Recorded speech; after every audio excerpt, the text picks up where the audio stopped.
This is episode 141 of the Double Cross Anime Podcast. I'm Whooper, and here's Mario. This is me.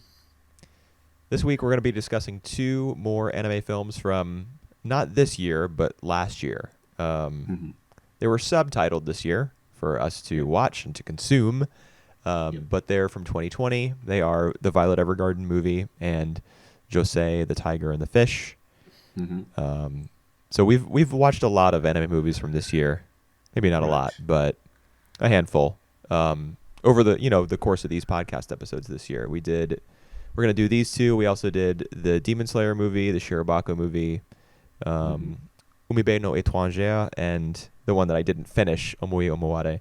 So we've been going through them at a pretty decent rate, I guess, and we've both seen like the Evangelion film and a handful of other titles. Sorry. So it's we're going to talk about these two and see how they stack up against the rest of the year's offerings. I don't know, which one should we start with?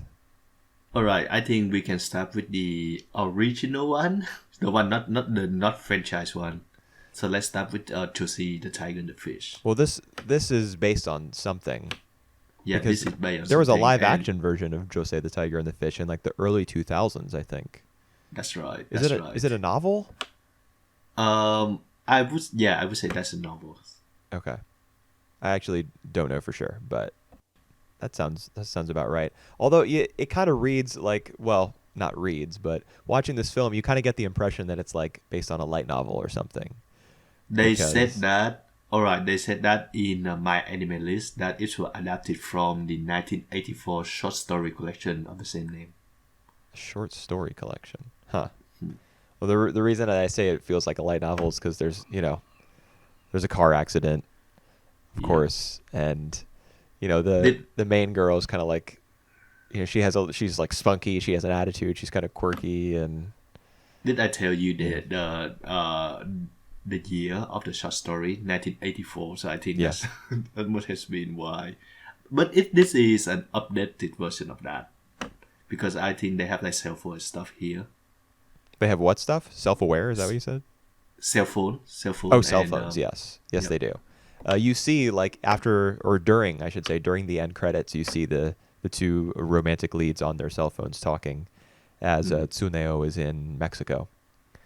But we're getting ahead of ourselves. Let's just go back. Yeah.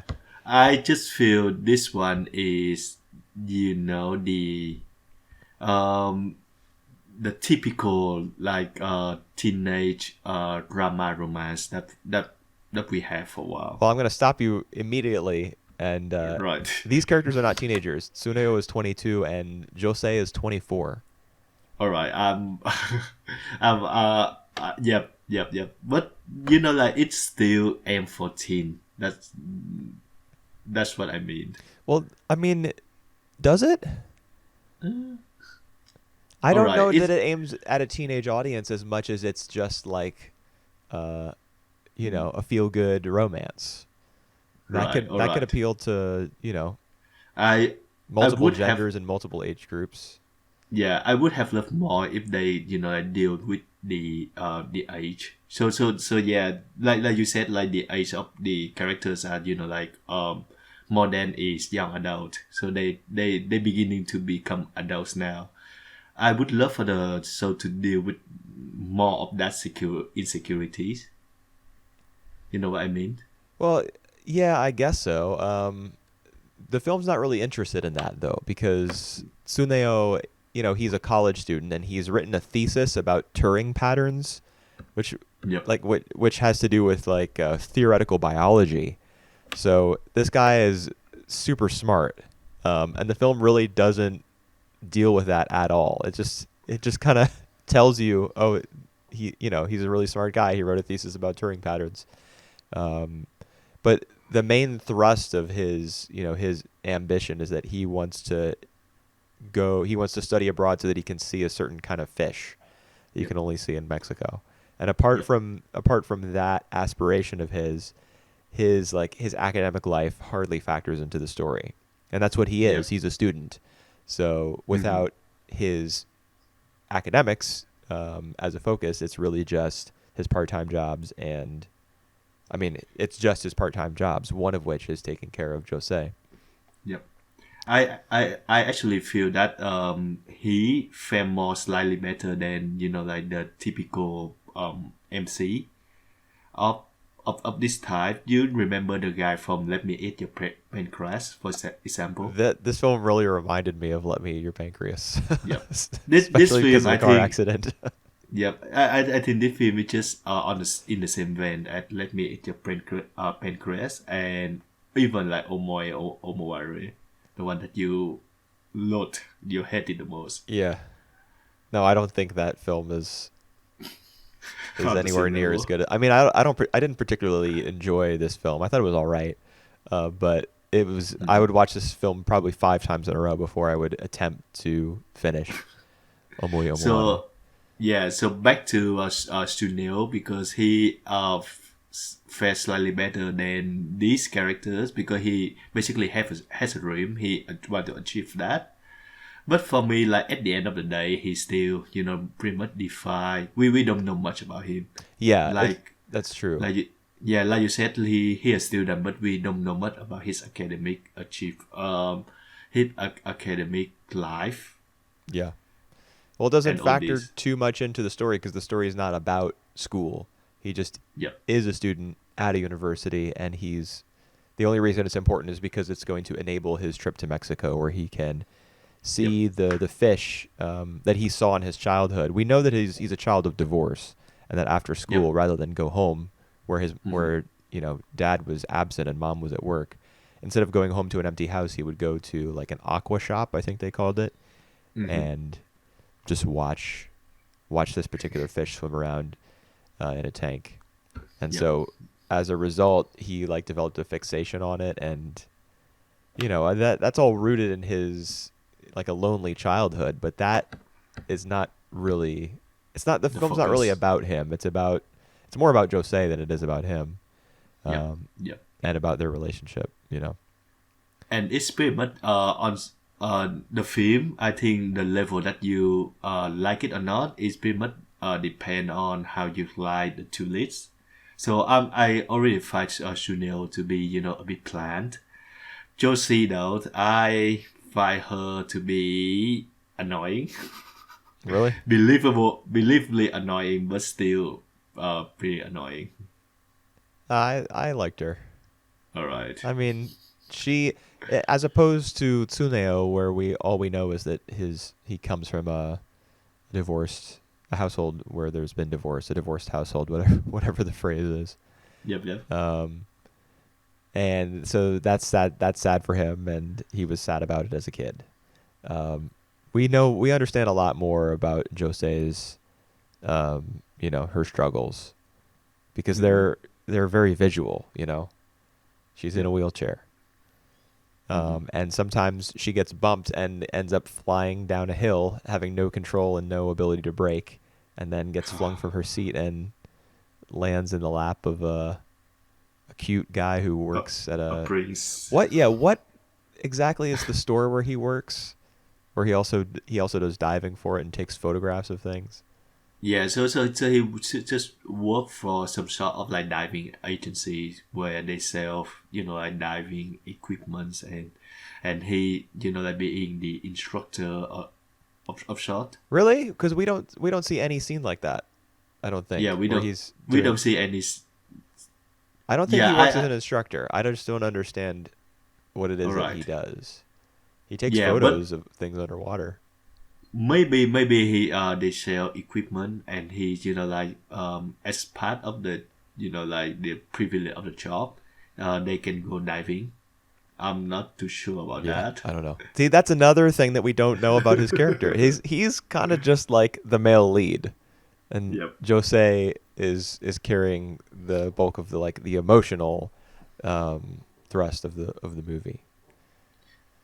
Maybe that is why like when it suddenly changed to his perspective at the end, where he like feel the care of Josie, and he wanted to like doing the rehab. Yeah. It doesn't really register to me that much. Yeah. Well, I mean, I think that the reason that doesn't that could be, but I think the main reason that it doesn't really take off is that him getting hit by the car is just it's just I agree. I agree with you on ridiculous. that. And even before that, even before he getting hit by the car, like how many times that Josie lose control of her wheelchair and fall off by her wheelchair. I think that happened like more than twice in the movie. Well, I think the only one that really strains belief is the one at the very end.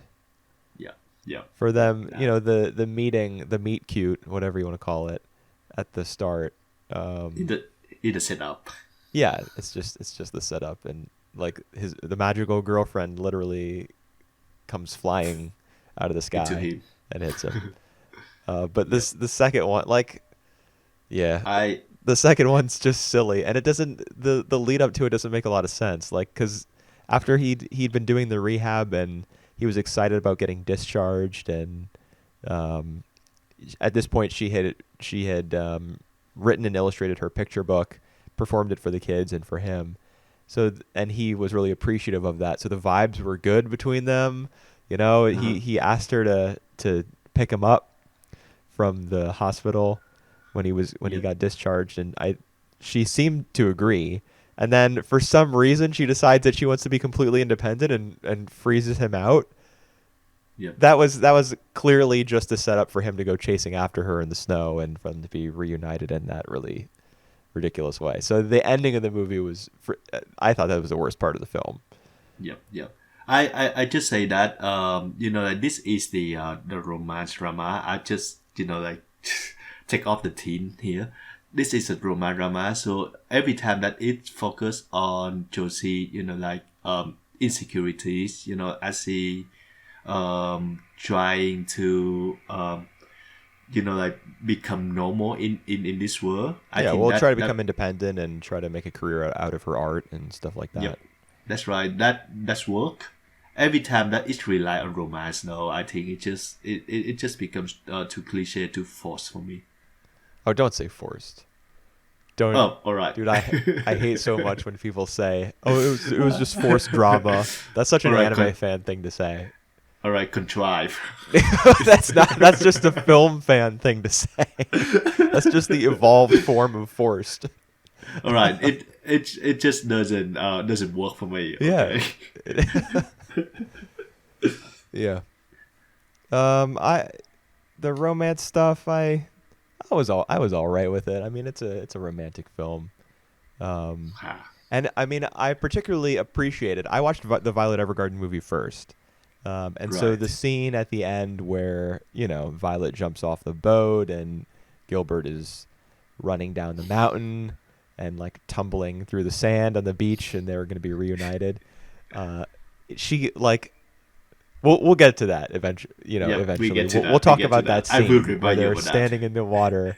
But at least in this film, Jose was able to say "I love you" with a minimum of like stuttering and crying and stuff. She was able to get the words out at Oh, least.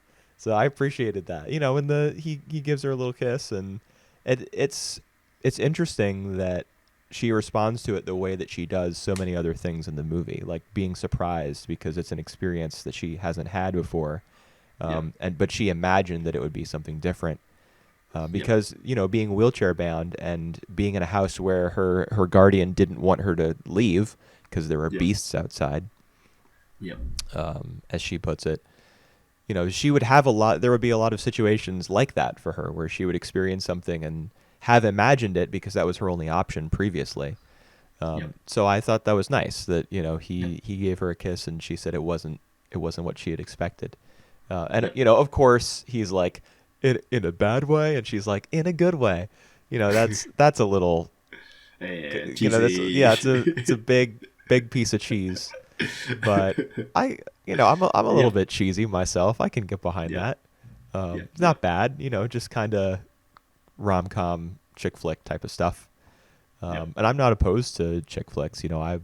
I sometimes will cry while watching one. yep, yep.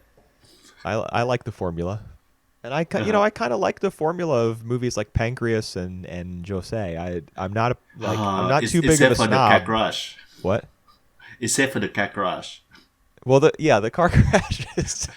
I mean, but car crashes are such an anime staple. Like even if you widen the scope of what kind of films you're talking about, car crashes are just a big anime thing, you know. And before that, I'm sure they were just a big like, you know, storytelling thing. I'm sure there are zillions of novels where one of the protagonists is hit by a car and it impacts the main romantic relationship in some way because it's just a really convenient narrative device. All right. Um, Do you know what is the staple for K drama? hmm. To end some main character life. To end their life, Yep. So falling like down the stairs. nope, nope, nope. I think that would Um, be for Latino series. so every culture has their own version of Yeah. Truck-kun from anime. Yep. I have no idea what's the typical K drama life ender. All right. Having cancer. They just Mm-hmm. found out that they have cancer, and like that end everything. I'm pretty sure that's like an American daytime soap opera thing too. Oh, I know. All right, back to back to Yeah. Josie's. I actually love the way that she honors at the beast or the tiger in particular, and she even go to the zoo to see the tiger because like I think that's a really good image. She always afraid of tigers. She always afraid of like the outside world, and to like at one time she come there to see them and to confront them, even like when she afraid of them. I think that is a really good picture of that. Yeah, I suppose. I think you just like tigers. You were showing me the Monogatari image earlier. Oh, There's a yep. tiger in that. Um, I was when I was watching that scene, the thing Tiger that is was sexy. flashing through the thing that was flashing through my mind was, how is this legal? Because like there was no protection for people. The tiger could easily jump over that fence. It was like, you know, that fence wasn't even as It tall as I am. all right. Is that no, they don't have like all these fencing things. They just have like the little Yeah, it's like fence. a Yeah. like a Uh, guardrail. all right. All right. All right. Oh. It was crazy. I There was no glass. The fences were not even as high as the average human adult. If the tiger wanted to, it could just climb over. It wouldn't even have to jump. It could just put its Uh, paws up on the top of the fence and like push itself up and over. yep. Yep. Well. I didn't understand that. Like the entire time I was and she went to see the tiger two times, I think. Yep. Or yeah, once she went to the zoo on one of her dates because there are a bunch of montages in this movie, and I think that's probably why the characters feel a little bit thin. Is because, like for example, the second scene of the film is a montage of Tsuneo's everyday life, like him going to school, him on the train going home, him at work, him blah blah blah. The Mhm. first scene is like diving. You know, he's diving and Yep. I can't remember if he's taking photographs of things or just swimming with the fish. But then there's a montage right after that. So there's a bunch of montages in this film. Some of the montages involve like the dates that he goes on Hmm. with what's her name, Josee, and the zoo is one of the dates where you actually get a little bit of a fuller picture of it, and that's the first time she like holds onto his arm. That's after they've gotten a little bit closer together. And the second Yep. time she goes on her own, and that the wheelchair tracks in the snow, and he chases her, and that whole setup for the ridiculous ending scene. Yep. That's I don't know right. where I was going with all of this. Why I just recapped the movie. There are a lot of montages. I think is Yep. the All important right. I takeaway tell here. you one thing that I like about the movies, and two things that I think that the movie just doesn't do it any justice. Oh, The first one is I think it visually look good, ugh. especially to the first segment where she fall off the wheelchair. Like they have like the 360-degree shot.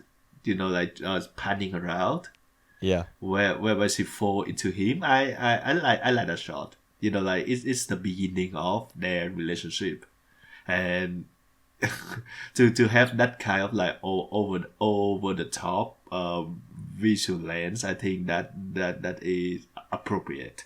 Hmm. Okay.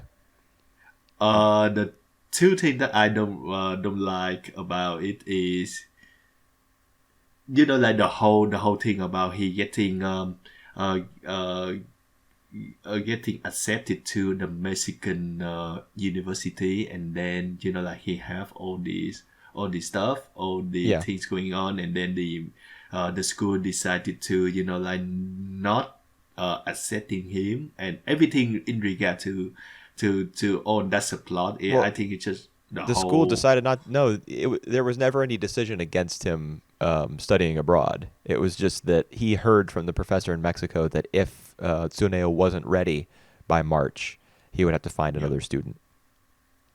But he Right. does go. Yes. You see in the closing credits, he's like in Mexico hanging out with his buddies, his Mexican friends. He does go, but I don't think that he take the scholarship. I think he just go there by himself. So Uh, not to the school, but to Mexico and enjoy the scenery there. I don't think that was ever made clear. That never made clear, but I remember like in one section, Josie told him that like if your dream of like go in school, fail, you can go them by like by themselves. I think I remember I recall she saying telling him that. yeah, but think about it. He gets discharged from the hospital when there's still snow on the ground. That would be Yep, before March. yep, yep. So then there would be no issue with him All right. going, as part of the study abroad program as was originally planned. Yep. I just don't like that subplot at all. And the Yeah, second yeah, one is revolve around another characters, Mai, yeah. Mai. He's only See, with you because he feels see sorry the for third you, wheel. out of Yeah, sympathy. the scene that I hate the most is when she come to Josie and they announce their little fight uh, uh for Suneo. Like they talk about like how I like him so much, I want to be with him, and all this stuff. And my feelings And won't lose. yeah, Did yeah. did your I sub just say something like that? I just hate that. I just hate the plot where the two girls have to fight about one boy. Yeah, well, I don't think the boy deserve that. that's often like very pronounced in anime romances. Like where Yep. there's going to be a winner and a loser, and it's just a big competition. And Why? why? I don't know, because I don't know. Yep. They just treat it very seriously. They treat it like a matter of honor, almost. Like yeah. you're gonna there's gonna be combat. There's a competition. Yep. So she decided as the third wheel, like from the very beginning to end. Yeah. Oh yeah. She's obvious, and you can tell like pretty early on in the film because you Yeah, meet that's her right. before you meet Josee because she's part Yep. of Tsuneo's everyday life. You can tell pretty early on that she's interested in him Yep. Yep.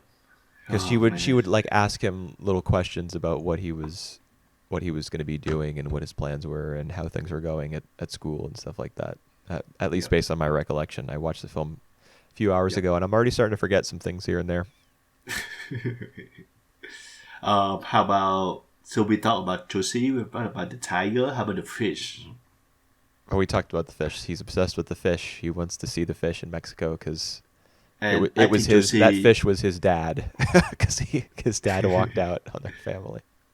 I think Josie did draw some of the fish as well.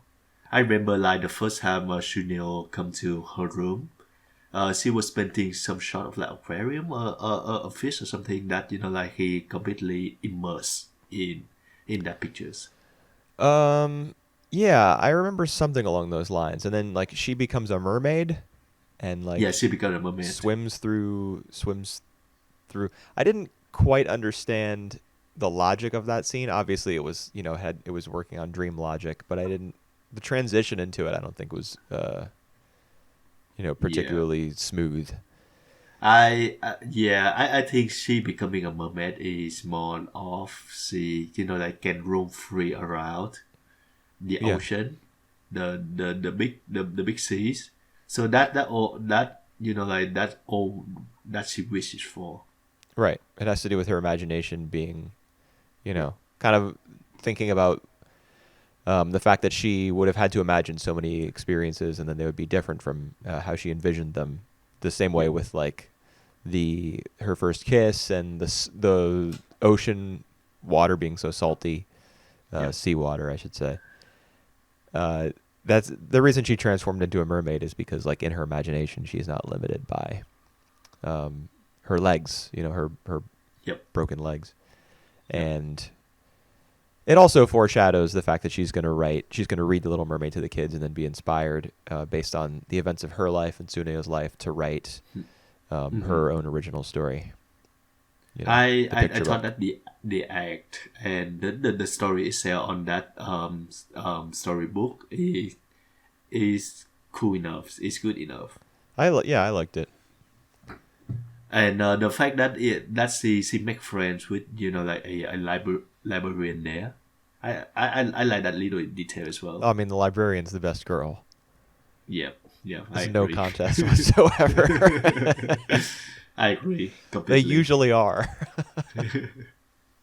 Oh my god, I need to find some librarian. That's right. I Then need all to your go to the problems will be library solved. first.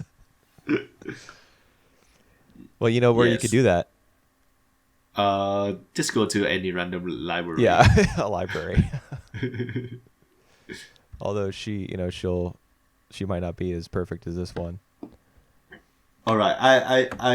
I was mentioning about the visual, and you didn't agree with me that it's look gorgeous. Yeah, this So what you thought that? this film is more Violet Evergarden than Violet Evergarden.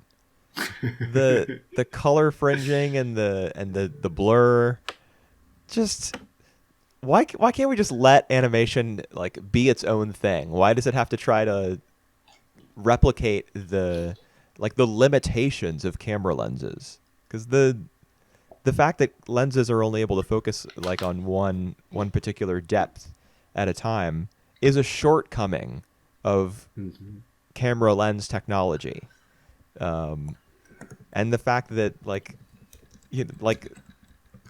chromatic aberration and stuff having little tinges of red and blue, that's because like glass doesn't the wavelengths of different things that glass is trying to capture or that's Hmm. being sent through it, they're different, so it can't like render all the colors completely accurately. It doesn't it's a shortcoming of film technology. Yep.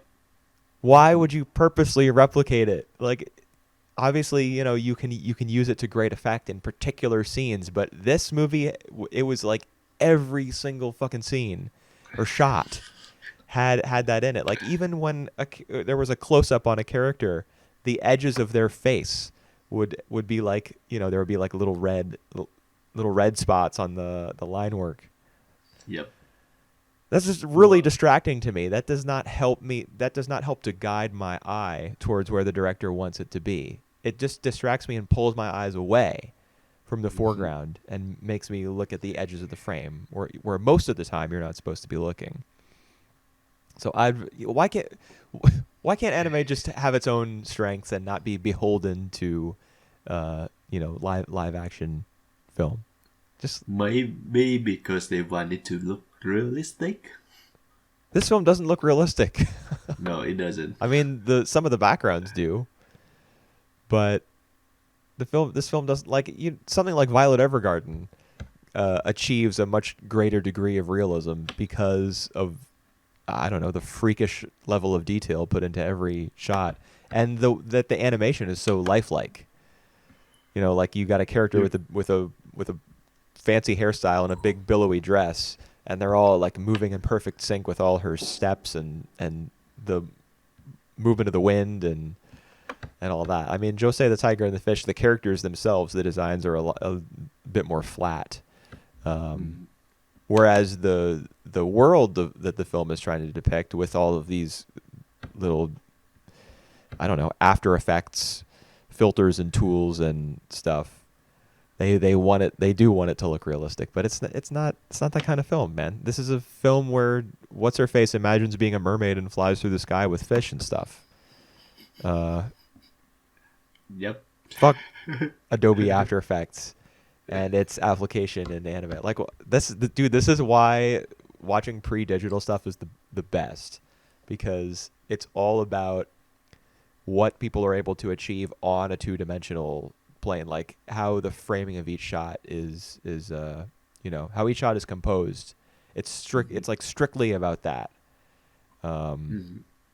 it's up to the skill of the storyboard artist and the episode director or the film director to make you care about what's happening.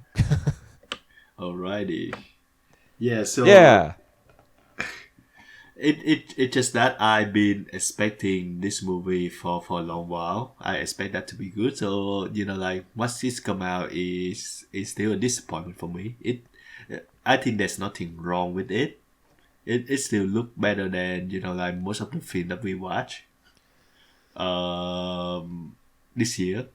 Still, I'm feeling like slightly disappointed on how it turned out. I just thought it was okay. Yeah. Yep. It's all right. And I really like visually I wasn't that impressed with it. I don't think the animation was that strong. I mean, maybe it Yeah, was because I'm I kind of think it look good comparing it enough. to Violet Evergarden, but I think it was really the background design that was the emphasis for this film, and the character animation during the panning shot. Well, it's not a pan. It's a 360-degree kind of rotation Mm, around Josee as she's flying into Tsuneo during their first meeting. The when anime tries to do that sort of 360-degree spin and the character who is in focus will like only slight shifts in their position will happen for like 45 degrees of the turn, and then all uh-huh. of a sudden abruptly you'll see them in like a new position that's 45 degrees different, and then there will be slight variations again, Yep. and then all of a sudden bam, another 45 degrees. Yep. um, Yep. Yep. that's obviously it's incredibly difficult um, to draw a character enough times and in enough different positions that you can create a seamless rotation around them. And Mhm. so that sort of effect where they appear to be like kind of jerkily moving 45 degrees at a time kind of irksome to me, All right. because All it just right. indicates that there was a specific idea that the director was going for, and they were constrained by the limits of 2D animation because they were trying to work beyond what 2D animation is adept at. Hmm. Like there I there were think. there were issues with the animation whenever there was some sort of three-dimensional camera effect, and just in Mhm. general, obviously it's looking better than a TV project, but Yep. it wasn't like a top shelf anime film. Right. I don't I, think it was I anywhere I near the top shelf. yeah, I like that they try. At least they try to like to be to push the boundary on that one, because like I don't think the rest they look pretty much conservative for me. There's nothing that's standing out. I'm okay with conservative. All right. All I right. mean, I like older looking anime that is. I mean, all they had was tools that we would consider conservative now, but they just Mhm. did the best they could with them. I'm good with that. All right. All right. Any more thought on Josie? If not, we can switch to Violet Evergarden. Yeah, let's switch on over. All right. Let's do Violet Evergarden the movies. Right. So this is not Eternity in the Auto Memory Doll, which was one of the Gaiden side stories that came out in like Yep. 2019. This is the full-on movie that came out Have last you year watched the and then Gaiden one? subtitled this year. Yes, I have seen the Gaiden one, and in fact, that is my favorite Violet Evergarden uh, film. Is the Gaiden one, because it's less about Violet and it's more about her clients. Yep. This one is all about Violet. Yes, it is. So it's For less. All right. better So and for worse. yep. So it's less about her as a doll. Although there's still like some of the we can see doing some of the job, and more about her journey. Well, it's more about her past and her relationship with Gilbert. Yep. Oh my God. Why Gilbert he's alive? Like Yeah. the whole thing about Violet Evergarden the series is that Gilbert is dead and Violet uh feel conflicted about that. Well, I don't Now know if it she turned feels out that conflicted about it. She feels terrible about it. well, She feels yes. sad because he was the first person who ever loved her, perhaps the only person. Yep. And now why bring him back? I I don't know, so that there could be a big scene at the end of the film where she jumps off the uh, stern of a boat and and swims and to and meet him. he acted like a jerk himself. You know, like you're alive. You know that someone care for you. Come to see you, and you have the ball to say that I don't want to meet you. Or you remind me of bad things. Yeah. Well, that's the thing. Like Violet Evergarden, I was watching the TV series. I was never very convinced by all like the constant references to the war, Yep. Yep. because they don't really you don't understand what the war was fought for or between which countries or what the stakes were or when exactly this happened in relation to the events of the TV series. I'm sure that some of those questions were like given a literal answer somewhere within this franchise, but it's clearly not the focus. The focus is Violet learning about learning to be a human being. Emotions. Yep. And All right. and Let then this. it's just her story about Gilbert is like not very, I don't know, it's not very human. It's ridiculous. He shouldn't be alive. The fact that he fell in love with a child soldier Uh-huh. is very weird. I think he know that. That's why he want to shake her off. No, I mean the reason that he gives to her is that he her seeing her reminds him of the terrible stuff that he did during the war, and the fact that he like despite wanting to save her, he still relied on her like training and stuff, and used her as a Yep. weapon. Blah blah blah. It's just All right, we can start with this film with some positive. If you can think of some, I think the production of this is still pretty good, yeah. top Oh yeah. notch. I mean, I remember when the TV series came out. A lot of people were saying, "Oh, it's Violet Filter Garden, Violet After Effects, uh, you know, Toilet Evergarden." Really? There's so people can be too mean. No, but the like Violet Filter Garden was a phrase that I saw a lot because yeah, I mean the at that point, I don't think there had been a lot of other anime that um, that were so obviously uh, I don't know, that were so composition heavy, and by composition I mean like the compositing process where you Yeah. add like lighting and depth of field and stuff like that. Violet Evergarden was one of the first anime I saw that made like extensive use of that stuff, and it's becoming like an industry, like a regular industry practice. Ah, Um, like you just have to look at Josee the Tiger and the Fish for evidence of ah, that.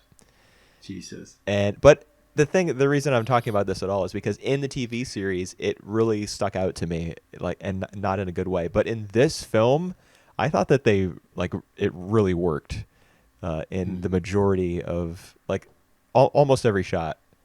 All Um, right. I was like finding something to appreciate that was being enhanced or brought out by whatever tweaks and lighting adjustments and things that they were doing in post. Um, All right. I agree with you that the lighting felt much better this time. I I still have some issue with the filter sometimes. yeah. Sometimes like in the really dark interior scene, it Yes. still look dark to me. Yeah. That in particular, like for example, the scene where what's the guy's name? The Which redheaded one? guy's name. What's his The name? redheaded guy name. Yeah. All right, not called to mind. Is that the president of the Of the mail company, the postal service. Yep. Yeah, I can't remember his name, and I thought I wrote it down, but Yeah, oh well. just go on with it. The redheaded guy, the redheaded I guy, and Benedict, the blonde guy, when they're in the storeroom and Yep. they're looking Yep. around at all those letters and stuff, and that's how they find out that Gilbert is alive because redhead man chances upon one of his letters. In that Yeah. scene where it's very dark in that room, they're not quite able to like properly render. Like one of them has like a lantern or something that they're carrying through the stacks. I don't know what you would call Yep. them, the shelves. And you don't quite get the sense that like the light source is moving through like between these shelves, because the light source kind of gives off its, its little glow, and it Mm. seems to be moving like linearly across the screen, rather than playing off the shelves. His name is Claudia. Claudia? Claudia Hawkins. Oh, Hodgins. Yes, that's right. Yeah, because Hodgins is what I was looking for, because that's what Mm. Gilbert calls him, because Yep. they probably referred to each other by their last names. Yep. Um, he was like a commander or some, whatever. It's like it's kind of telling of the fact that the war is not that important to Violet Evergarden when you don't really remember the characters' Yep. roles in the war. I agree. Yeah. But you certainly remember Gilbert's, because he was a Oh my god. commander guy, and he was in love with a little child soldier. And dude, I mean, the more I think about that, the weirder it gets. And I'm not opposed to the idea necessarily in isolation, because that, you might be able Yep. to get an interesting story out of that, whether Yep. or not you're comfortable with it. However, this version of that story is just like, I don't know, the fact that she's like, dehumanized, kind of puts it over the top for me. Like she's a Yep. robot person, uh, and she, it's practically like she has Stockholm syndrome. Yep. Yep. I agree with you on that. All right. One more positive about Violet Evergarden, the movies. They have like a lot of plot lines in the films, and I think the way that it interweaving those many plot lines are pretty good. Like we have like the Y- prologue of something of a girl that happened in the real time. We have like the plot involve Violet and the sick child, and mhm. we have like the subplot later on about Gilbert Yeah, and and all Dietfried these as well, flashback. Yeah, yeah, his brother. yeah. That's right. There's that scene where they So go to like their family's boat or something. Like, you can only imagine how wealthy this family is, man. They got hey, you yep, want to come over to my dead brother has a bunch of stuff in storage on our yacht. You want to come over to the harbor and check it out and see if you yep. want to take anything home as a memento? Sure. Like, yeah, he kind of factored into the story a little bit. In fact, there was a weird conversation between Hodgins and whatever the big titty, uh, you know, doll, whatever her name is. uh, Cat I thought she was Catelia Claudia, something. but I guess not. Yeah. What did you say it was? Catelia. That's Yeah, the yeah, name Catelia, in my. something like that. Yep. Um, so there's a conversation between her and Claudia Yep. Hodgins, Yeah. about like, she's like, well, maybe we should just let Violet be with Dietfried, because they could lick each other's wounds. That's a good idea. It was weird, and it gave birth to that whole thing where Hodgins says, "Oh, if I ever have a child, I don't think I can handle it being a girl." Then later in the film, he says, "No, I can't handle boys either." Um, but the film, I think, did imply that Dietfried was interested in Violet. Did you get that sense? Uh, I actually don't. Okay. I mean, in the subtitles that you were watching, did you do you recall that line where Hodgins is like, "What are you saying? We should we just let them lick each other's wounds?" And she was like, "Well, what's so bad about that?" Yeah, I actually remember that one vaguely, Yeah. but that it's so really weird when you say that. But Yeah. I It don't is think really weird. I don't think there's any like romantic tension between Diffrit and Violet. Well, not certainly not from her end, and I wouldn't say there's tension from his end, just like vague interest. Yep. Probably because of the fact that she was tied up with his brother, so his feelings about Gilbert's death are all kind of, mixed up, and perhaps like an attraction to Violet might grow out of that somehow, because she's like a connection to him. Yep. Um, but yeah, the film, even like you said, it was a busy film. It even tried to throw a little bit of that in there on the side, in addition to Daisy's story being in like the near present. Yep. And then there's Violet's whole thing, and then Yuris, the dead kid or the dying Yep. child who wants to. I mean, a lot of this film called back to episode 10 of the TV series, Which is the one where Violet writes the 50 letters um, yep. Yep. Yep. to be given to the girl after her mother passes on because her mother is sick. The Eurus Yep. story where he wants to write letters for his mom, dad, and brother after Right he's after he dead, they is. can be delivered. It's basically the same story. Yep. And in addition to that, the girl who opens the film, in the near present day, she Mhm. is the granddaughter of the girl from episode 10. Yep. Yep. So, I mean, and most people will cite episode 10 as one of their favorite episodes of Violet Evergarden. It's certainly the one that has stuck with me since watching Really? it. Yeah. Or I think it all was right. episode 10 that was that one. Maybe it was 8. Yep. I can recall some other episode that I like about the series. The one that she were talking with she was assisting the I think the playwright, Yeah. and then she walked on water, or she attempted to Yeah, I remember like this. I remember the one where she walks on water. Yeah, that might be episode 8 actually. That's the yep one with and all the trees with the leaves of different colors around that lake. yep. Yeah. And that's the one that she was talking with the princess. I don't know what the princess context is, but she tried to represent the princess to write something, to say something. Yeah, I can't remember what the deal with that episode was. It was either I think she wanted to write letters on the princess's behalf to her husband to be, or perhaps it Yep. was to the man that the princess actually loved before she got married off to some other guy. Don't Some remember. something along those lines. Yeah.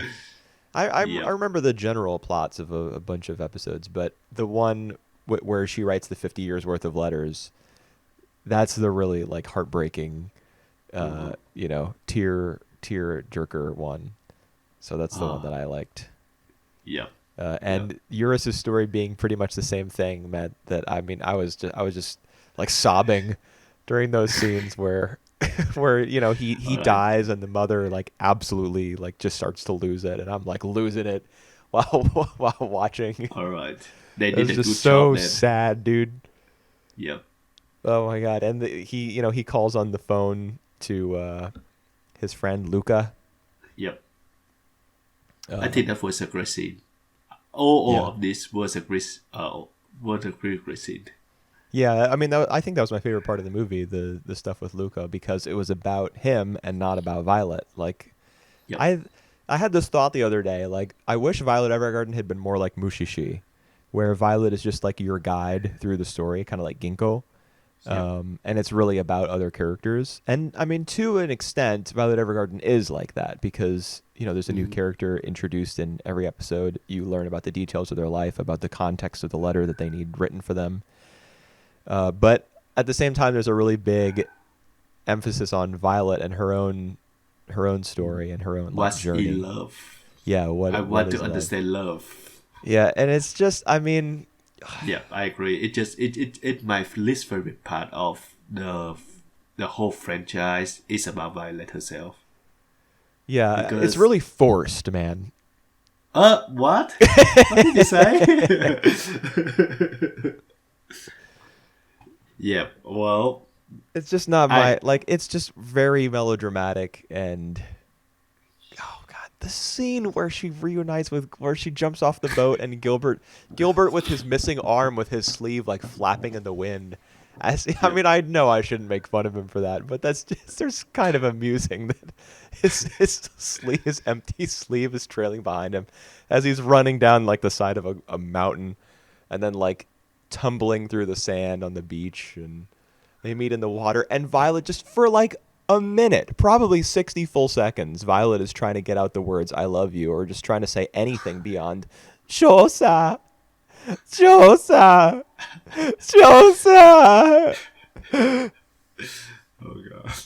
which means You major. She or whatever. Yeah, I think it means major, which was his rank in the military. She just says that over and over. It's just like it's just like emotional porn. It Whatever, man. That you don't hear that very often. What? Somebody saying major over and over for like a No, minute? no, no, no. Emotional porn. Yeah, I mean it's like cry porn. I'm sure you've heard that phrase before, right? Yep, Yeah. yep. I heard that. That's basically what it is. Um I absolutely cannot cry on that scene. no, I It, I actually that scene went on for so long that there was time for my reaction to it to change. Cuz at first yep, I was like kind of wincing a little bit, like, oh, yep, this is a little bit uncomfortable, yep. and awkward. And then the scene went on for so long that eventually I started to find it amusing, and I started like to chuckle. Wow. Yep. Whereas like 30 minutes before that, or 45 minutes, this is a long film. It's long. It's more than 2 hours long. Uh-huh, uh-huh. Uh, 45 minutes before that, let's say there's, oh, no, because we see what's happening with Eurus on his deathbed as she's on the island. Because they can Yep. communicate via whatever that thing is. It's like, um, is it a telegram? Is that what you would call it? That's a telegram. Yes. Yeah. Or maybe just radio with the dots and the dashes that come off of that paper. Um, so we see what's happening with him as she's on the island. So it's probably only 30 minutes before that Eurus's story uh, wraps up. So during that scene, I was like bawling my eyes out, and now I'm over here like laughing at what's supposed to be the emotional climax of the film, where the real emotional climax of the film, uh, centers on a character who is not Violet. Yep. Yep.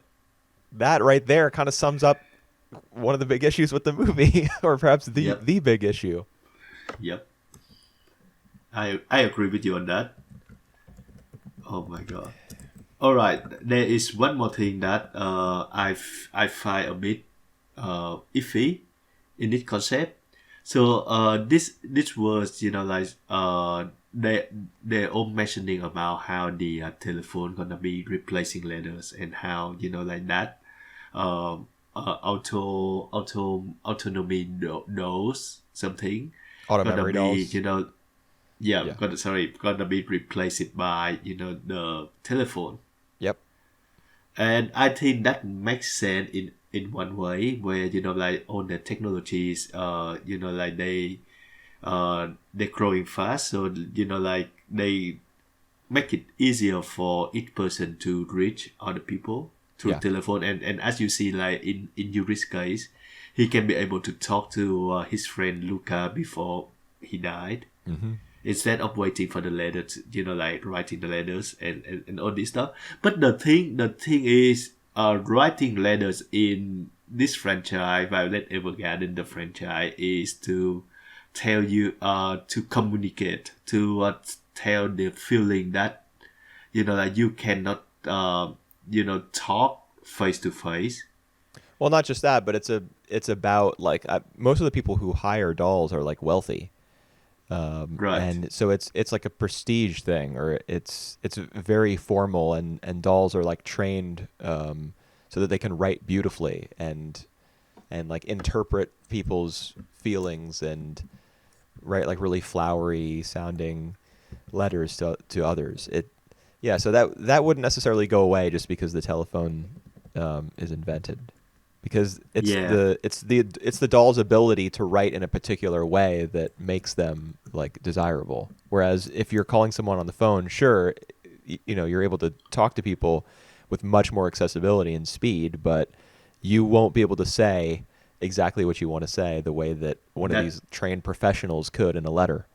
Yep, that exactly it. But they kind of imply that like later on, when the telephone taking over, this job gonna die. And I think like judging from the present time, uh like this job is like indeed dead. Yeah, it is dead, and I think all the commentary on like technology, the progression of technology, and the world changing as a result of that. The reason that it's present in the film is because they chose this. The how many years is it after the events of Violet Evergarden? Probably like 60 years or something. Yeah, Um, that. would say so. They Yeah. chose that story with Daisy, the granddaughter of the girl from episode 10, Uh-huh. as a framing device. They chose the near present day as Mm. like, to frame the story of Violet Evergarden, because she's learning about what happened to Violet in the past, and Yep. that's that's the basis for the film. I didn't really feel as though that was necessary. Like, why, if the film is indeed about Violet, why is it necessary that we have this weird callback to the Well, granddaughter of a girl from one of the TV episodes? Like, what does she yeah. add? All right. I think it's more about the lasting effect because I analyze some of the aspect on that subplot myself. It's like the when the letter is still like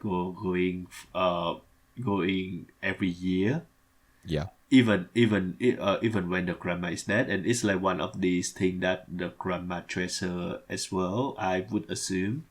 So it's still saying the effect of like having these letters sent into uh to from one person to another person, and it also about her like her own communication with her parent as well. It's especially her mom. Yeah, but I just didn't really like. I didn't understand what that had to do with how that paralleled any other Yeah, part of the movie, or how that contributed to the theme of what was the it theme of this movie? the Like, the meaning of "I all love right. you" again. The theme of the entire franchise is to to communicate, the ability to communicate not through like what you say but what you write, the ability to like say exactly what you did, what your heart desired. Yeah, but I love of this that. of this movie, The what movie ties this itself movie is together? Like, it's okay to fall in love with child soldiers, or what? no, no, no, What no. is the All right. message of this film? The message of the movie is, I think, it's like two half. So like the first half is the one that I just said is all about communication, and the second half is like Violet grow as a person, and I don't really care about that that second half But theme. I don't like the whole thing about communication. You could say that at any film or TV series or whatever that involves dialogue and characters conversing with one another, uh, that it's about communication. I mean, I know Violet Evergarden. There's the whole motif of letter writing, and Yeah, they. I get all that, but and the man that she loves, she's not able to communicate with him because she thinks that he's dead, and then she finds out he's not dead, but she still can't communicate with him because he won't Yep. talk to her. But then she finally she doesn't even get to communicate with him in their big scene when they're standing in the ocean. That's the thing. Like, she's able to say to him in a letter that she loves him, What? Yeah, but actually, yeah. she She wrote a letter yeah, to him. she wrote a letter and said that she loves him and stuff. But then when he says "I love you" when they're standing in the water together, she cannot say "I love you" back. How much has she really changed or like evolved? She's still like weeping and unable to communicate in any meaningful way. Like, in that moment, perhaps one of the most important moments of her life, she's just like moaning.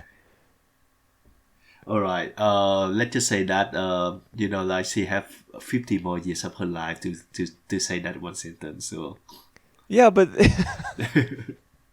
yeah, but like I just don't feel as though there was like any big capstone moment for her character in this movie. It was just more of what we got in the TV series, where she's like, uh, struggling to struggling to be human, or learn what the meaning of "I love you" is, and she's pining after somebody who's not there. Then when he is there, she's still pining after him and not able to like communicate with him meaningfully, and it's really all just about like the withholding of like the script withholds things from Violet. She can't see this guy. She can't talk to this guy even when they're face to face. what?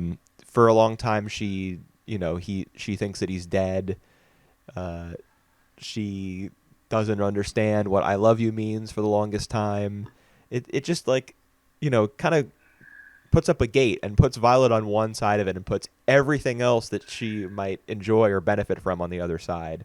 And every once in a while, it open. Let's say that she's in a cell, and you get that classic scene of like the flap in the door coming up and a meal being pushed through. Uh, Every so often, like a meal gets pushed through to Violet in her cell of like weird robotic behavior and sadness, and y- and when we're supposed to feel great when that meal gets pushed through the door. Dude, I want to see the door flung open. I want, you know what they call that? They call what? that force. Oh God. So Uh, all I mean, right, but you. I like have so many, talking about it. I have so many issues with the film, but I Mhm. thought the Eurus subplot was, I thought that was great. I thought it was very cathartic, Yep. and I thought the film looked pretty amazing. Yep. So, overall, I don't think it was a bad film, but like, just the character of Violet is just like not that Uh, interesting to me. yep. I agree. I have never cared about Violet Evergarden as a character because I think she just so stiff and everything that she wanted to achieve is just so all on the nose. I want to know what love is. I want to know why he say I love you. Yeah. Here's a thought, Uh, maybe because he loves yep. you. Maybe that's So why he that said I love you. yeah, but I don't know what love is. I don't. I haven't feel that before. So what is love exactly? Like all this. You would Uh, figure that this being the movie and this movie having so many callbacks to the TV series, like the girl from yep. episode 3 when she was at that doll school Yep. Yep. Yep. Yep. made an appearance, and the girl who's like the playwright's assistant who was previously a doll who wears the glasses, Yep. she shows up, and I don't know, there's probably I. one or two more. You would figure I. that this being a sequel to all that and all those characters showing up, that the progress that Violet made during the course of the television series, learning about people and learning about what love means, what its definition might be, seeing it applied in various contexts and helping people work through it themselves, you would figure that she would have gained an understanding of it sufficient that she wouldn't spend a bunch of this movie wondering what love is and then realizing it at the end, but See. still not being able to fucking say so for a minute while she's All like right. stuttering and crying and weeping uh, in the ocean in that scene. But one of the worst film scenes that I have laid eyes on recently. It just All ugh. right.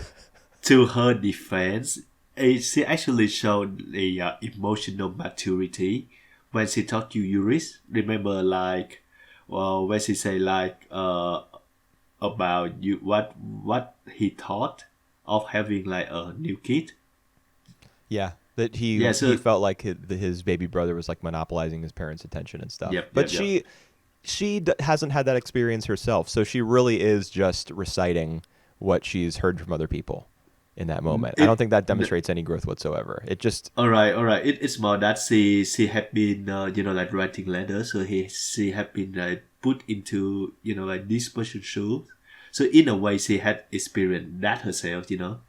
She have seen these things from their point of view. no, that doesn't mean she's experienced it herself.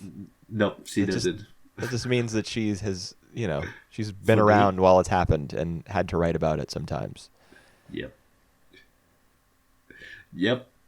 I mean, I All right. One last thing, I actually think that like even though with all this amount of all the characters that we see from the series and even callback from some of the plot of the series, I think this one is still a newcomer friendly. So like the one who doesn't know about the series can probably like watch it and understand most of it.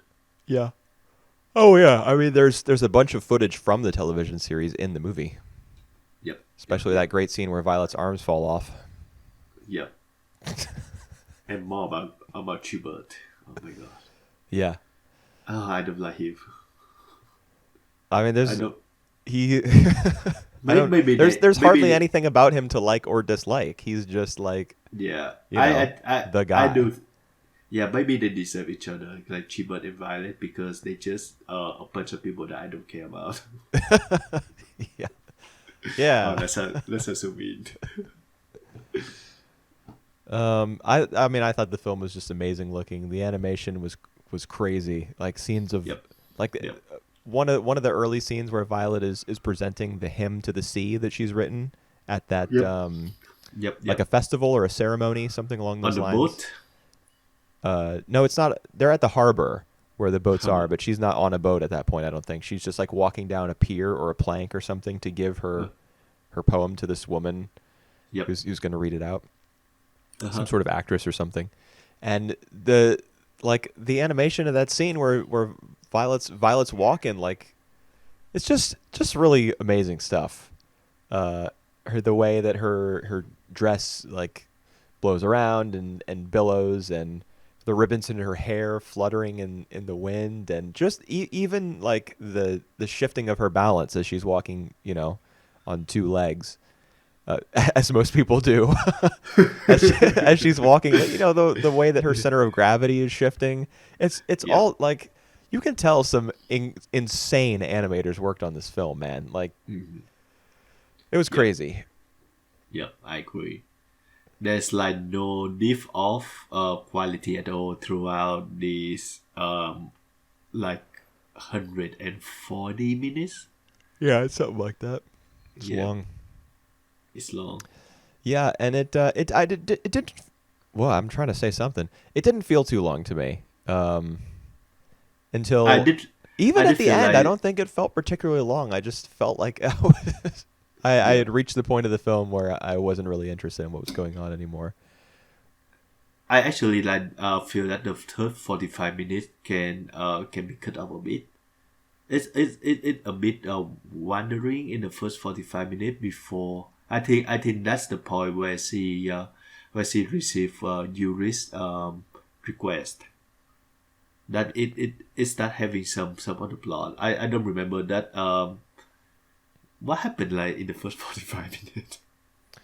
There was that scene that I just mentioned where she's called upon to present her hymn that she's Yep. written for the sea, and then she has that conversation with the mayor, who recommended that she be the one to compose it. She Yep. visits Gilbert's mother's grave, Yep. and Talk to Dietfried yep. is he kind of factors. Oh, wasn't it really? Didn't you think it was weird how Dietfried was suddenly on that island at the end? Oh, that just for the plot convenience. So Yeah, you he don't can see tell him. I Chiba don't think you to ever see him making the trip over there. He just you shows never up. he just show up and I'm pretty sure that he doesn't even know that Chiba was alive before that. I don't know why with No, some he does. Because oh he does. Hodgins goes and sees him. There's that scene Huh. where they're in Yeah, Dietfried's office, right. and Hodgins like grabs him by the collar, and that man in the Yep. corner like starts to respond, Yep. and then Dietfried holds up his hand and says, "No, it's fine." Yep. Hodgins clues him into the fact that Gilbert may be alive. He hasn't confirmed it yet, but oh no, he has confirmed it at that point. No, Uh he hasn't. He just shows him the letter, and I'm all arguing with right. myself. He shows him the letter, and Dietfried recognizes the handwriting. That doesn't necessarily mean he's still alive, but Yep. it does give them a clue. So, I mean, I guess based on that, it makes sense that Dietfried would travel there, but you don't see him do it. He just shows up at the end, basically to fulfill the role of the guy in like rom-coms who says, "Go to her." Go for it. And, Yep. yeah, and then they That's start right. running. That's his role in this film. Yep. It's just that might actually, from a writing perspective, that actually might be the worst part of this film. Yep. The Yep. fact that Yep. Dietfried is just there at the end. Yep. Yep. Maybe It not the just most it frustrating part of the film, but might be it like the worst. it's just for the plot convenience. Oh I mean, he gosh. doesn't even really impact the plot in that moment. He just like gives Gilbert a push to go like Yeah, run but across the cliff, and then they absolutely need the moment where these two can meet together again. So well, they decided to merge to make Defrit, like more important by saying the most obvious things to like to that guy so that he can have a reason to run into Violet and like can be listened to the word major. Did this is major Josee! all the times. Josee! Oh Yeah. God. Um, they did attempt to have some like closure between Dietfried and Gilbert Yep. in that scene, because he says to Gilbert like I'll take on the role of the Bougainvillea head, like the head of the family. Yep. And earlier in the film there's that flashback where you get a sense of what their father was like, that he was like abusive and very demanding and all that. Mhm. And because, at least according to Dietfried, his irresponsibility is what forced Gilbert to like inherit the family name and put a lot of pressure on him and stuff.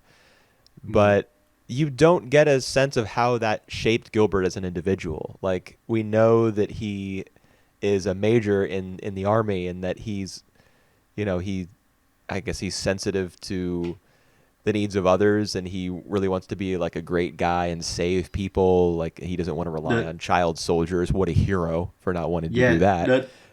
the But he ends up doing it anyway, and so he's conflicted about that. But I feel as though his angst about that is directly tied to Violet's character and not so much his backstory. So the fact that the I film tries to wrap it up with Dietfried being like, "Oh, don't worry, I will assume the role of family head."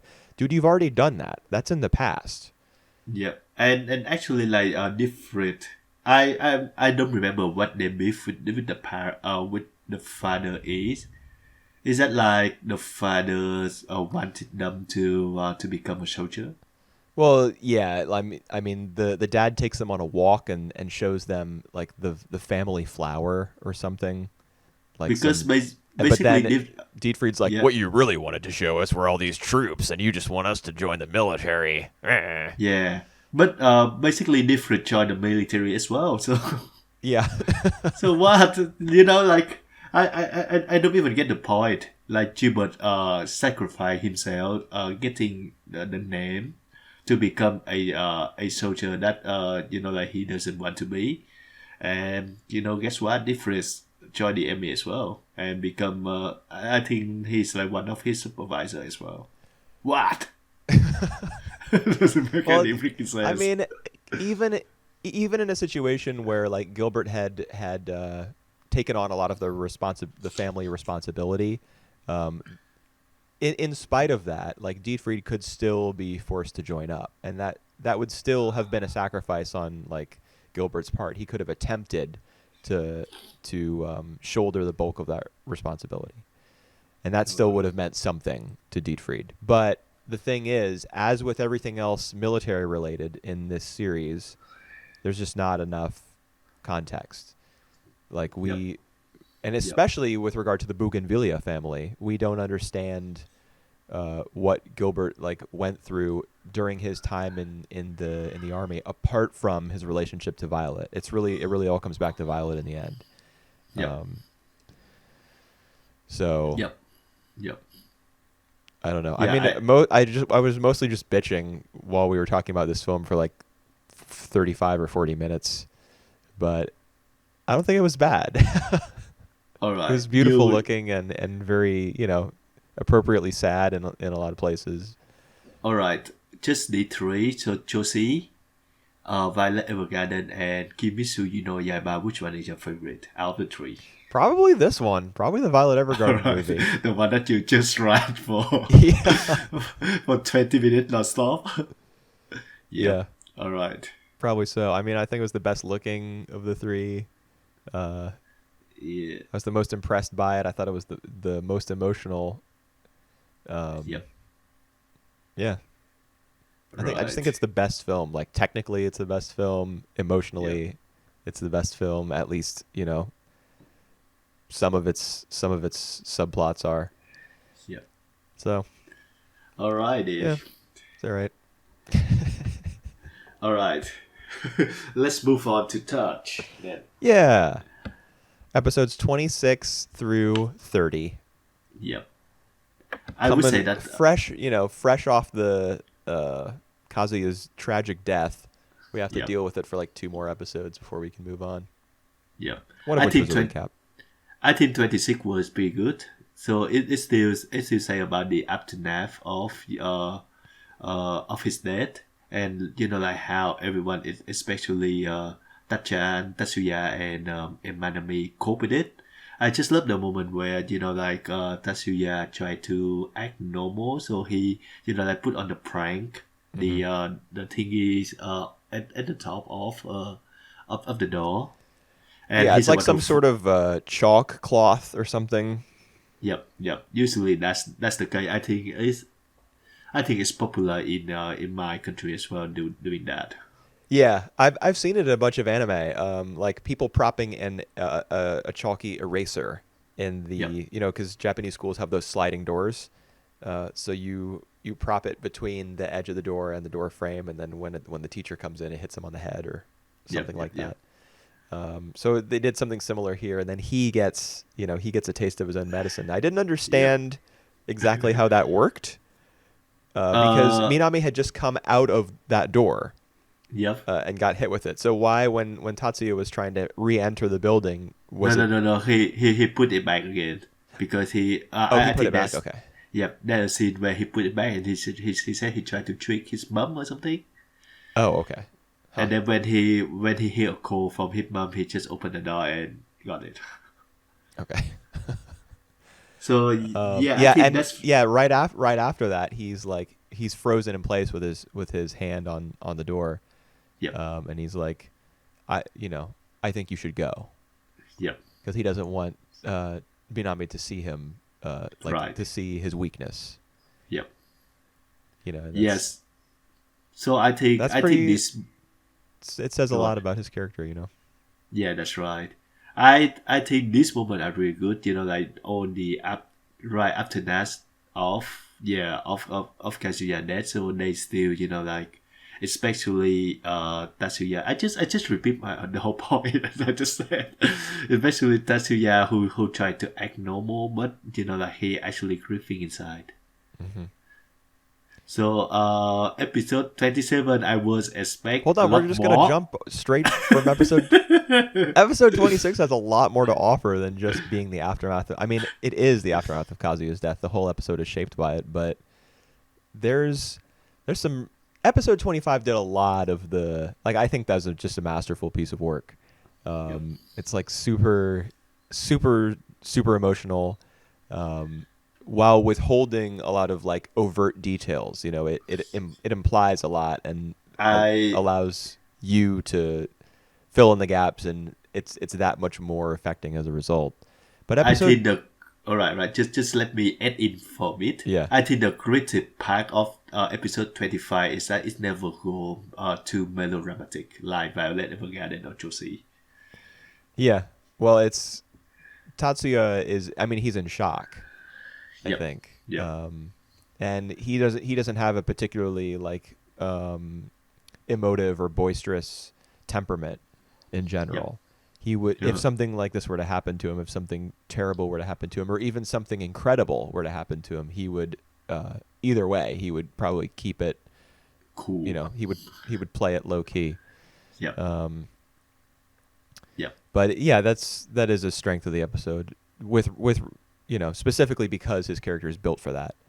yep, If you have a character that is very emotional, obviously you want to feed into that a little bit, or else you'll yep, be like, why is this character just chilling after their twin brother has died? Why yep. why are they just hanging out in their room and kind of staring off into space?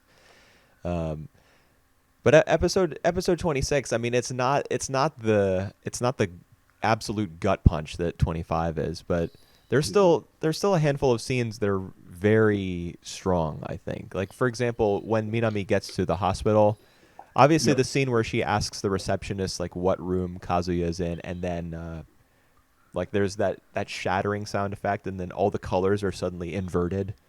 yep.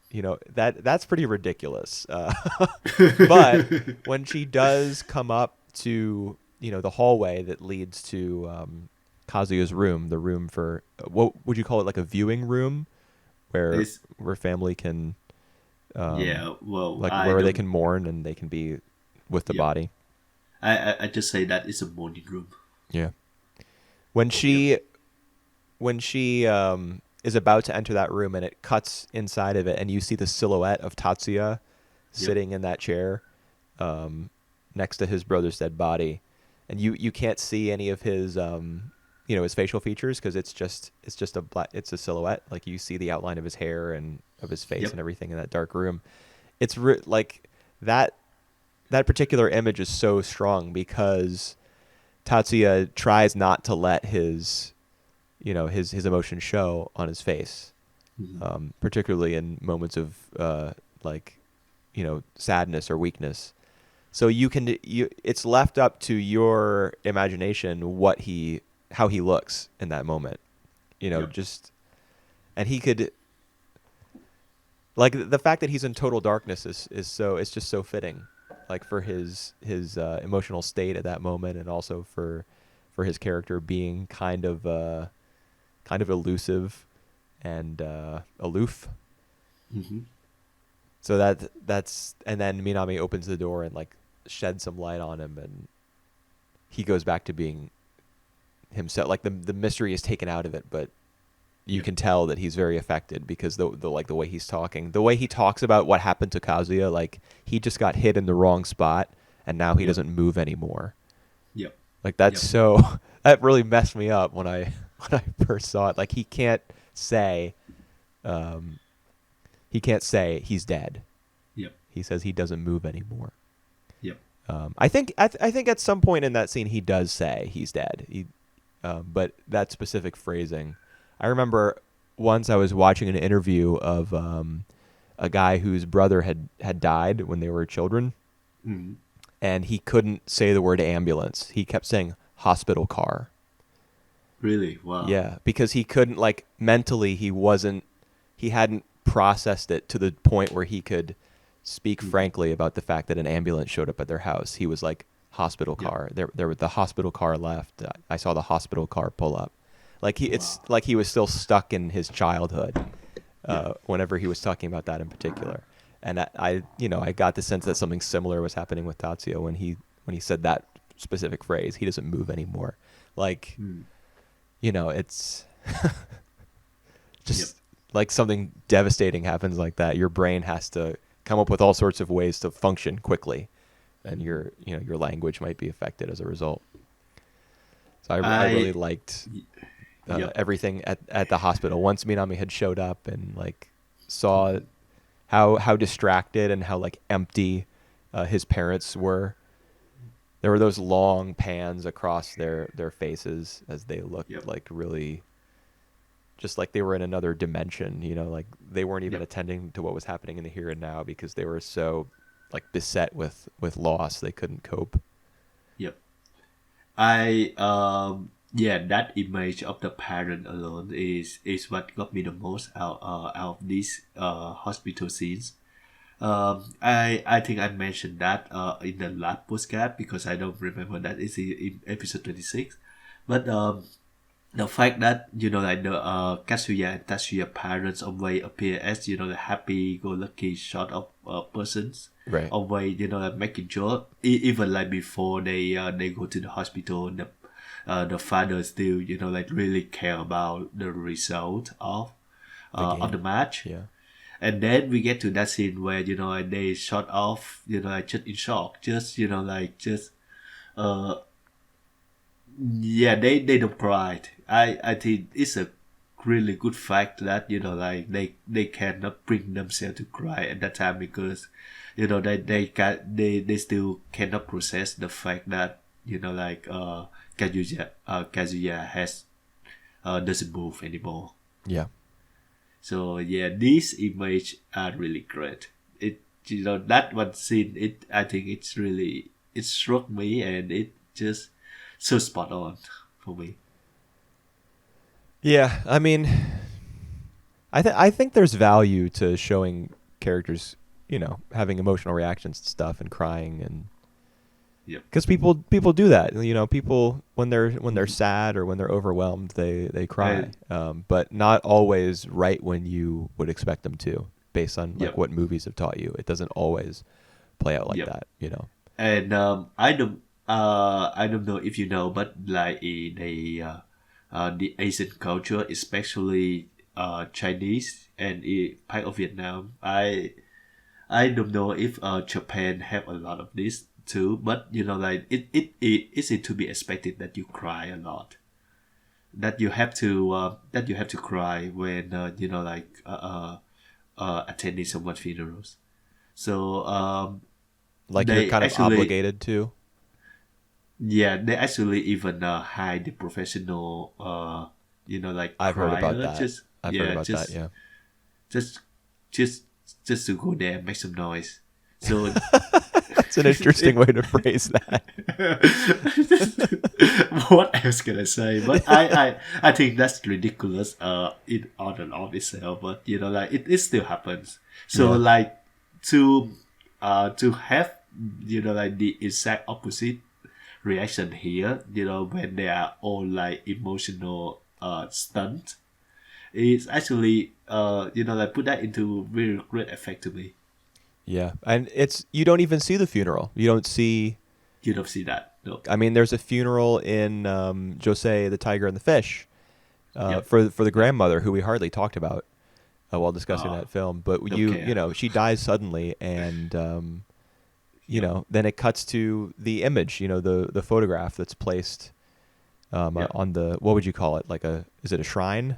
Like a miniature Yeah, yeah, shrine yeah, or yeah, yeah. I know what to say that in in Vietnamese. All right, it is at the place, at the area where you like you pay your make. respects. Yep, yep, yep. Yeah. What do you call it in Vietnamese? Do you know the word? I know the word. Can you say it? Bàn thờ. It's like the place. I try to translate it to English now. Yeah. I didn't hear if you said it or not. Bàn thờ. Okay. For you, like for real, your audio Al actually cut out for a altar. second while you said that. Altar. Okay. Um, So that's the English word actually. Altar. altar. Huh. Yep. I think of I. There's a religious connotation to the word altar that makes me think of something else Huh. when I hear that Right. word. But and in any case, yeah, you don't. So you don't see Kazuya's funeral. That's interesting. Mm-hmm. Because you would. I mean, with how beloved he was, you would expect that tons of people would attend, and there would be lots of people making noise, as you say, and then it Yeah. would, it would be a good opportunity to demonstrate like how many people were fans of his or really like were friends of his who loved him, etc. Yep. But the show has already demonstrated that, you know. Yep. Yep. It Yep. doesn't I need agree. to show us again. I think that's touches That's the whole point. philosophy. It'll inform you about who the characters are um, gradually over time, and it doesn't necessarily need like big moments like deaths or um, I don't know. It doesn't need cliffhangers. It doesn't need like weddings. It doesn't need babies being Mm. born and stuff like all the typical really big emotional moments. Yep. It'll just communicate based on what happens in their everyday lives. Yep. This is off topic, and I think this is what I have already told Whooper about. That after watching the episode 25, 26, I got so affected by like the death of of the characters that I watched the first episode of Cross Game again, and there was a funeral there, and there Yeah. was someone who, and this main character actually cried at the end, but Mm.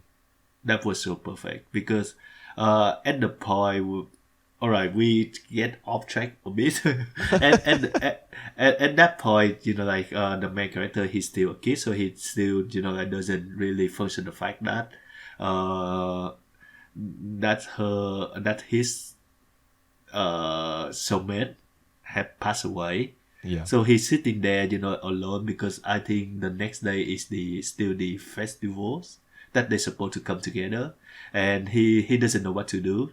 So he saw like one of the one of his friend who grieved for the girl cry, and he just say like, yeah, what I know what to do now. It just cry, because before that he doesn't know what to do. Yeah. Oh my god, that's so affecting. That's just like one perfect episode. Not By forced at that. all. No. Oh god. Yeah, there was a funeral at the end of Cross Game. I think I remember that. I don't remember a lot of details. I mean, Cross Game might be my favorite anime ever made, but Yep. that's largely based on my memory of the experience of watching it rather than remembering a lot Yep. about it. And I don't remember there being a funeral or there being like a particular amount of tears shed after her death. I do remember the fact that he hears about her death on TV, I think. Yep. Is that Yep. right? Yep. The news report about the girl who was trying to save another child Yep. drowning in the That's river, right. which is, that's what happens to Kazuya. He tries to save a kid who was out in the middle of traffic. Yep. Um, Ah. anyway, My god. Yep. Anyway, back to this.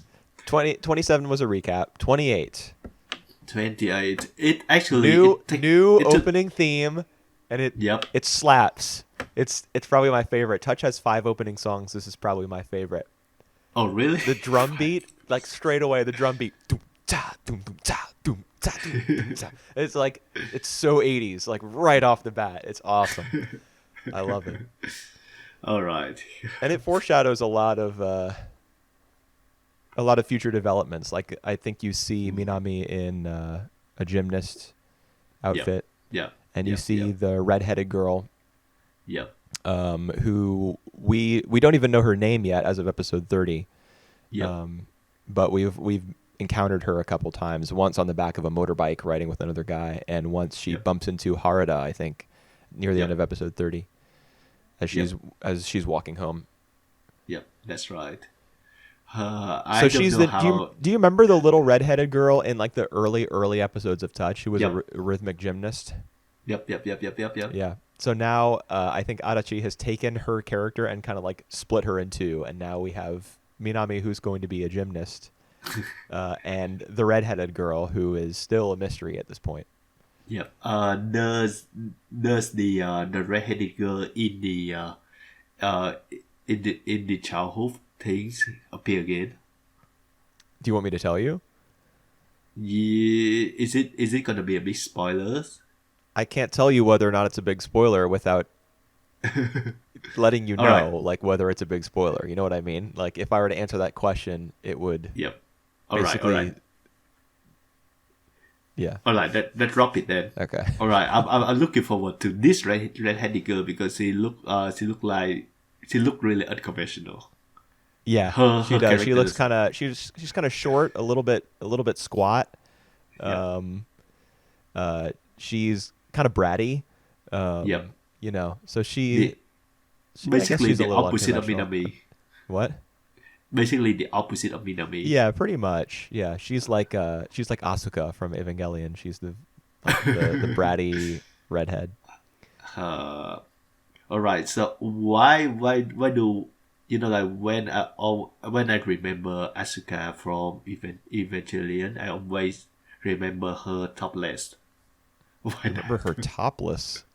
Yeah, like in I think in the third movies or in the fourth movies, she topless some of the Oh, time. that's from the television show. I mean, they did it again in the rebuilds, but it's a gag from the TV show, I think.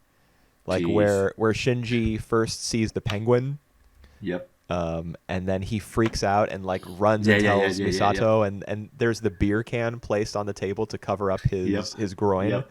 And Yep. then she pulls it away, and there's a smaller little jar of like seasoning or Yep. something. That's That's just smart. so fucking funny. Actually, I don't remember if they repeated the gag in the TV series for Asuka, but they did in the film, at They, least. I think they did it in the TV series. I For can't Asuka as remember. well? Yeah, for Asuka as well, Okay. and they had like something to hide as well. Exactly the same. Yeah. It's okay. That's pretty weird thing to say, that you remember a character based on their Oh god. shirtless scene. But yeah, hey, whatever. All I'm right. sure that there are What? some anime characters that I can remember that are mostly for bizarre reasons. All right. Back to Oh Touch. yeah. What I expected was that Tatsuya gonna go to baseball team, but more because of he wanted to fulfill Minami's dream. So actually it taken me by surprise that it's not the case, and it was like all these members of from the baseball team wanted him to replay Kazuya. Well, we actually knew that they wanted him on the team from the very, very beginning. Like in Yep, episode yep, 2, when they're at the pool yep. and they first meet what's her face, like the baseball team's The manager. yeah the glasses. Oh yeah, the girl. Yeah. Yeah, The girl who looks a lot like Minami. She has the brown hair. yep. Um, All right, we know they her. meet, and she's trying to recruit Tatsuya. Like she's interested in him as a potential prospect for the baseball team, Yep, yep. if I remember correctly. And even before, like she really lays it on in these episodes. I can't remember which one it was. Maybe either All probably right, 29 because that's the boxing one. Sachiko. Yeah. Okay. Yes. Sachiko, when she goes to like Southwind, the cafe, Mm-hmm. in episode 29, and she's like, you gotta quit this boxing thing. You're not cut out for it. You're gonna get absolutely brutalized Yep. in your match against this vicious roaring brute of a man or whatever. Because he during that boxing match, the guy's going all the time. You know what I'm talking about? Yep. Yep. Yep. Yep. Yep. uh, so basically, she wants him to quit boxing and join the baseball team. But even before we saw her do that in episode 29, she'd been, trying to get him on board for a long time. So, yeah, I mean, we already knew about that. Mm, yep. But I don't think it came as a surprise that it the baseball team wanted him well, to be the pitcher. yeah. Well, my point is that I would think that it's more internal, that like the process that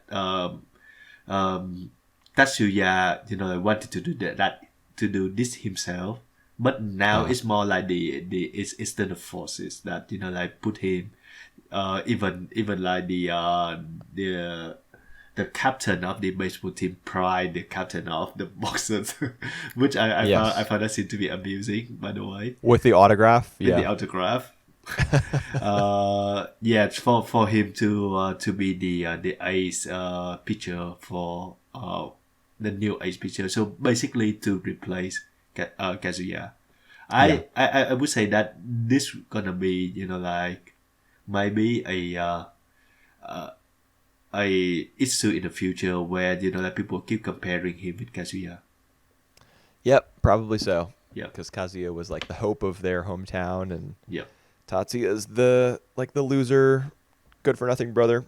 yep, Um, but I don't think it's I think episode 28 is the one where he dresses up in the Meisei uniform, yep, attends practice, and yep, people first mistake him for Kazuya. He throws that pitch, and the ball gets stuck in the chain link fence. yep, yep, And when Kuroki, I think that's the name of the former pitcher, the captain now. yep, When he sees that, he's like, "Oh, we've got to have this guy."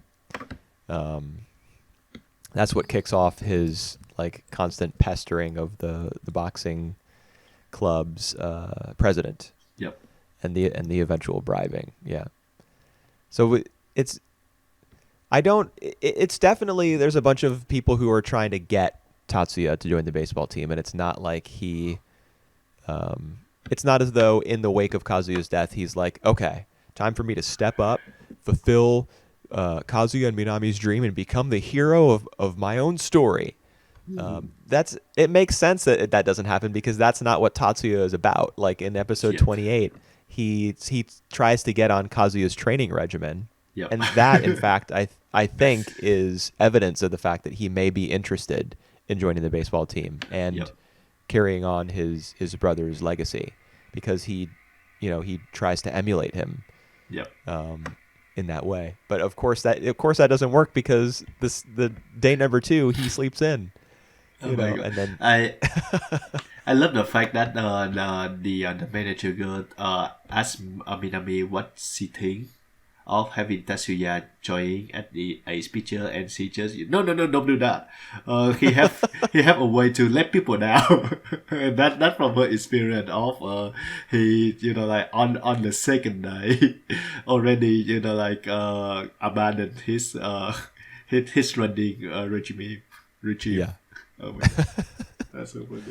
he's kind of lazy, not particularly motivated. So it's not as though obviously, your twin brother, your best friend, um, the person to whom you were closest in the whole world, that person dying is going to impact your life, but it doesn't mean that a guy who loves sleeping in is going to stop loving that. Yep. Um, and he does love to sleep in, and he goes back to it for a while. But then, at the end of the episode, I thought it was pretty amusing and pretty true to form how he edited the training regimen. Yep. Instead of running 10 kilometers, he's going to run 5. Instead of doing 50 push-ups and sit-ups, he's going to do 30. Yep. Kind of like the opposite of One Punch Man, where instead of doing something completely ridiculous, he's gonna take what his heroic brother did and scale it down a little bit, Yep. so he can, I think that's really, I mean, it's mostly for laughs, I think, but it's appropriate. He's Yep. not gonna get swallowed up in Kazuya's goal, like Yep. he's not gonna try to become his brother. And He's gonna do things his own way. He's gonna make his own little edits and adjustments. Yeah. But he's still gonna go for it. yep. And for me the star of the episode 28 to 30 is Kotaro, because he hated Tatsuya. He doesn't want Tatsuya to join in, but the way their interaction progress is so amusing to watch. Yeah. The way that their relationship evolves over the course of the series is Good. it's good stuff. Right. Yeah, it's good stuff. Because obviously we're not going to see them butt heads for 70 more episodes. Eventually, they will get onto the same page. Yep. Because they're, I don't think it's a spoiler to say that they're going to be the pitcher and catcher duo Yep. for Meisei's baseball team. Yep. I just wonder if Harada gonna join the baseball team, because at the moment I don't think he will. He's still best pro. He actually understand Tatsuya. I think, like, except for Minami and Kazuya, he's the only one that understands Tatsuya for his strength, for what he is basically. So yeah, although that I remember, like, back in the first few episode, he hit a home run, and he attempted to play baseball. I don't think that he gonna join the baseball team. Dude, you have an insane memory. I don't remember that. I don't Yeah, remember I him do. I hitting do a home remember run that, or anything. because I remember we make a discussion about whether Harada and Tatsuya gonna join in the baseball team Okay. on the first year. Yeah. It's an interesting question. Will he or won't he? Yeah. I'm interested about Nita as well. You got Nita. I don't know what her role gonna be. I don't know what her personality gonna be. So it's exciting to think how she bounce off with Tatsuya. Yep, we got a new character. New Yeah. character in the mix. Yep. Yeah, I mean, you were asking about the little redheaded girl. Yep. I keep saying little redheaded girl. That's a phrase from Charlie Brown. All That's why I right. keep referring to her that way. Uh-huh. The redheaded girl, I won't say whether or not she recurs, but I will say that in the grand scheme of things, this new redhead is, like, more important to the overall story. I mean, you even see her in the OP. So obviously Cool. she's going to be significant. Like, she's a significant character. Yep. So, yep, just a lot of setup at the moment. I don't know when we get into the real stuff. But yeah, it just Where like every a episode is the real stuff. yep, yep, That's that's what true. that's what the show's about. Like, Yeah, it's just a hard reset from the first 27 episodes. But yeah, nah, it's it's not a hard reset. They're in high school now. Because at the beginning they were still in middle school. yep, They're in high school now. A terrible tragedy has occurred, which is going to shape the entire course of the story from here on out, yep, and the characters especially. yep, There's a girl who wants to recruit Minami for the gymnastics team. That happens in episode 30. yep. And so she's caught between that and being manager on the baseball team. Hmm. I guess she's not the head manager, but she's like some sort of assistant or whatever. There's stuff going. I mean, I wouldn't say that it's a reset or anything, or that it's Yep. merely set up for what's to come. I think every episode is its own has its own events and happenings and little developments, and Yep. I enjoy it for that, because there are you watch some anime sometimes that are like always everything they do is clearly building up to like some big conclusion, Hmm. and it doesn't feel good to watch something like that necessarily, Yep. because then you're just everything hinges on that conclusion, Yep. That's and true. all the time spent approaching it is basically just Building feels up. like an obligation. Yep.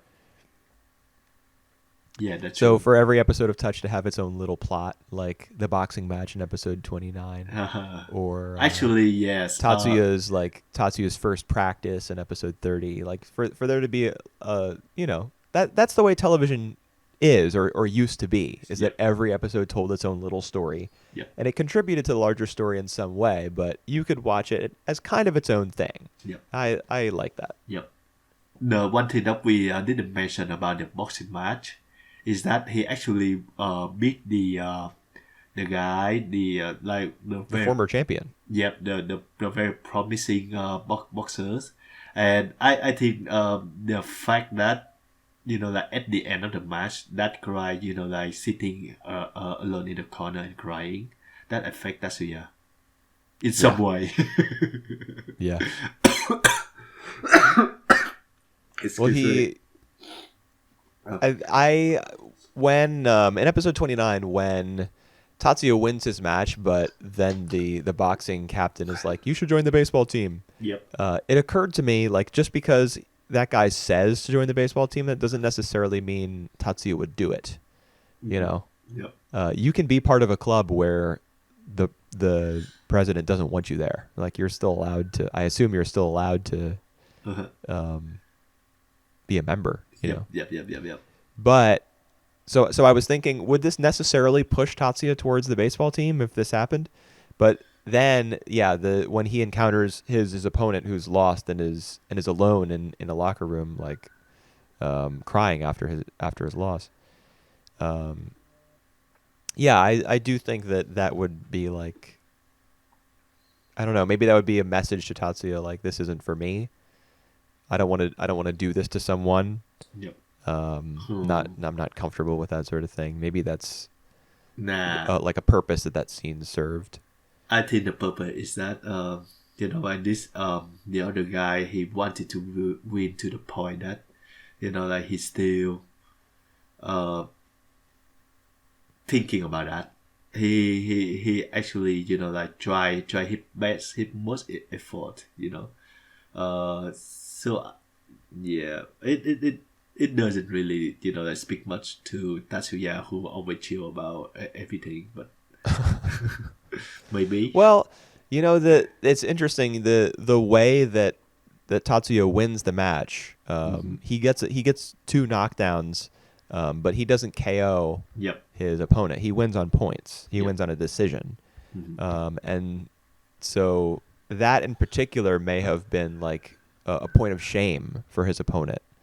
Yep. And Tatsuya may have like reflected, because he after the second round, I think he says to the captain of the boxing team, like, "Oh, no problem. I'm just gonna win like this. Mhm. I'm just gonna take it easy from here on out. Gonna play defensively.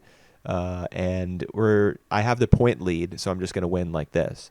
And that's, that's not a very sporting, I guess. I mean, I'm not really qualified to say this, but that's not really a sporting way to win. You want to give it your all every single round. You want to go for the knockout. At least I think that's how a lot of boxers think. You Yep. want to, you want to get the KO. Yep. But Tatsuya isn't like that. And I think in general, like in his own life, he hasn't found the drive yet to really push himself and succeed and dedicate himself wholeheartedly to something. Yep. So when he sees his opponent like devastated after a loss, that must have sent a message to him like, I may have won, I may have beaten this guy, but clearly he's far more like passionate and more dedicated. And that's not me. Like I'm not that. I don't feel that way about boxing. Mm-hmm. So that could play into his decision to join the baseball team too. Yep. Of course, that there's a much more pressing reason for him to do it. Yep. But In the name of know. Minami. well, I was thinking Kazuya. All right. Yeah. Not that he wants to be his brother's replacement or his clone or anything, but I think he probably does want to. He want to do it for him. Yeah, he wants to carry on the torch. Yeah. Yep. All right. We read almost 2 hours, so I think let's stop here. Let's wrap it up. Yep. So next podcast is gonna be the Triple Cross Cinema, another batch. No, the next one is going to be the fall 2021 Oh mid-season. shit! Sorry, my wrap-up. bad. Yep. So So that's going to be next week, and then 2 weeks after that, we're going to do another Yep. Triple Cross Cinema podcast. So the next one gonna be the mid-season for this Fall 2021. Fall, yep, 2021. So in particular, we will have like Osama rankings, Heike Monogatari, Lupin Third, the first, Pack 6, and No, not the first. Lupin the Third, Part 6. Lupin Third, Pack 6. Yeah, you're still thinking of that Of the CG movies, yep. film. Ugh. No thanks. Yep. No And, thanks, Jeff. and third. That's more touch as well. Yeah, Oh. so we're. You missing I think it's just gonna be- Komi-san. No, I don't. I am waiting on Komi-san. I like waiting for the NovaWorks Cool. subs. Yeah, no worries. So I'd rather not. Plus, I don't know how much there's to discuss. Like, that sure was funny when that character had overreacted to, That's basically what that the other whole character plot. said. Alright, so see you in next week. Yep. 1 week from today. We'll see you then. Yep. Take care. Bye.